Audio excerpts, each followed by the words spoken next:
Kaže razlog upisa radionice, premalo vremena imamo za zajedničko učenje, želim da postane samostalnije.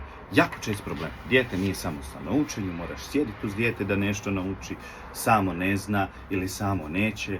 Kako to riješiti? Pa, ajde protupitanje tebi.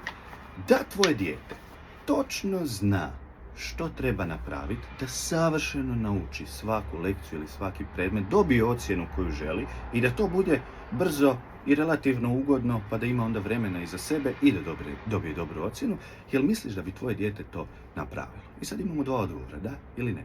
Ako misliš da bi dijete učilo samostalno i super, da zna točno što treba napraviti, kako da dobije rezultat, odlično, onda ti je to rješenje. Treba naučiti kako učiti. Drugo, moje dijete da ima nacrtano kako treba učiti, ne bi samostalno učilo, što onda tu treba napraviti?